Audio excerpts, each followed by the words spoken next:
ये भरोसा दिलाता हूँ कि आप पे कोई वक्त आया तो सबसे पहले हम लोग आएंगे और उस लड़ाई में कूदेंगे, आपको कामयाब करेंगे। बहुत बहुत शुक्रिया। बहुत बहुत शुक्रिया। साथियों, एक बार जाएंगे नहीं, आज की इस महापंचायत के प्रस्ताव आपको पढ़ के सुनाए जा रहे हैं। आप लोग हाथ खड़े करके इन प्रस्ताव एक मिनट सुनो ध्यान से। माननीय राज्यपाल साहब की तरफ से आपको भाईचारे का एक बड़ा पैगाम, और इनको एक ही कहना है कि हिंदू मुस्लिम भाई भाई, तो कोरोना जैसी बीमारी बीजेपी कहां से आई, एक हो जाओ सारे भाई। आज की महापंचायत के प्रस्ताव सुन लीजिए एक बार सारी सरदारी। भाइयों, एक हमारे पास शिकायत आई है कि हरियाणा पुलिस न्यू में बड़ी गंभीरता दिखा रही, रात को आती है और गांव से 20-20 लड़कों को उठा के ले जाती है और फिर पैसे लेके छोड़ती है। मैं हरियाणा पुलिस को खुले शब्दों में बता देना चाहता हूँ, ये बंद कर दे सोता। हम सिर्फ आपकी इंक्वायरी की बात देख रहे हैं, हम आपको ये भ्रष्टाचार करने की छूट नहीं देते। बड़ी पंचायत में हम आपको बता देना चाहते हैं, बिजानिया साहब, एसपीओ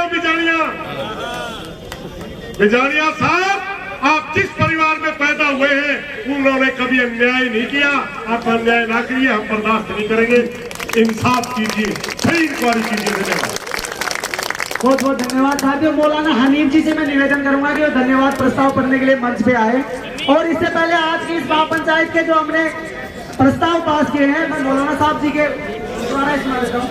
हम सर्व समाज सर्व धर्म के लोग अच्छे बुरे वक्त में सरकारी और गैर सरकारी ताकतों से एक साथ लड़ेंगे और भाईचारा कायम रखेंगे। हाथ खड़ा करके समर्थन कीजिए। बहुत बढ़िया। पूरा मेवात का भाईचारा पहले भी था, एक था, आगे भी एक रहेगा। कोई भी फिरका परस्त ताकत इसको तोड़ने की कोशिश ना करे। हाथ खड़ा करके समर्थन कीजिए। पूरे मेवात और पूरी राजस्थान में ये आरसीपी की लड़ाई एक साथ लड़ेंगे बिना राजनीतिक और स्वार्थ और राजनीतिक संगठन के। हाथ खड़ा करके समर्थन कीजिए। अब हमारी ताकत इस पूरी महापंचायत के लिए, हम बच्चों के लिए मार्गदर्शन का काम करने वाले, कभी डांट देते हैं, कभी फटकार देते हैं, आदरणीय मौलाना हनीफ साहब जिनसे बहुत कुछ सीखा है जिंदगी में, उनको मैं स्वागत करता हूँ। वो आए और धन्यवाद प्रस्ताव करें। वक्त नहीं है, इसलिए एक बात तो मैं ये कहता हूँ जो भी कही गई है उसमें प्रस्ताव और है कि अगर यात्रा निकली तो ट्रैक्टर यात्रा भी निकलेगी।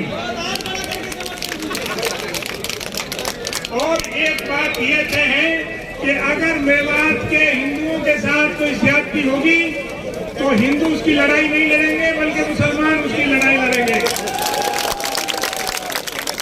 और आखिरी प्रस्ताव ये है कि अगर हिंदुओं के इलाके में मुसलमानों के साथ ज्यादती होगी तो उसकी लड़ाई हिंदू लड़ेगा। और ये जो है ताहिर साहब ने और कोमल सरपंच ने और वीरेंद्र मोहन ने और अपने साथियों के साथ मिलकर खाने का इंतजाम किया है। बगैर खाने के कोई नहीं जाए, जो है पतीले भरे हुए हैं खाने के, सब लोग खाना खा के जाए। उनकी तरफ से मैं ऐलान कर रहा हूँ। एक मोबाइल है मेरे पास, स्टेज पर छोड़ा है, जिसका भी वो कवर चढ़ा हुआ है वो ले ले मेरे पास से आकर, जिसका मोबाइल है। आप सभी भाइयों से मैं एक ही बेनती करूंगा, ना कि हमारे पास समय था और ना हम बोलना चाहते थे, ये मैं इसलिए कहना चाह रहा हूँ, जो मवाद का दंगा हुआ है, जो नूह का दंगा हुआ है, इसको याद रखना। इसके पीछे कारण क्या था अभी तक किसी ने ये बताया नहीं। इसके पीछे जो कारण था, मेन उद्देश्य था, मणिपुर का था। मणिपुर में बीजेपी की सरकार थी, मणिपुर सरकार से मांगना चाहती थी जवाब। उसमें आदिवासियों की बहन बेटियों को, उसमें आदिवासियों की बहन बेटियों को निवर्सन करके सड़कों पे घुमाया गया। उसका जवाब मांगना चाहती थी सरकार से ये लोग, जनता। तो जब उनको जवाब देना पड़ता तो इसलिए उन्होंने नूह का और मवाद का दंगा कर दिया। ये आप ध्यान रखना, यहाँ भी नूह मवाद में भी बीजेपी की सरकार थी। ये सरकारें सब कुछ करवाती हैं, आप कभी जज्बाती होके काम ऐसा मत कर देना जिससे कौम को, कबीलियत को, भाईचारे को नुकसान हो। मैं मुसलमान भाइयों को इतना ही अनुरोध करता हूँ। जय हिंद, जय भारत। भाइयों का शुक्रिया अदा करते हैं हम।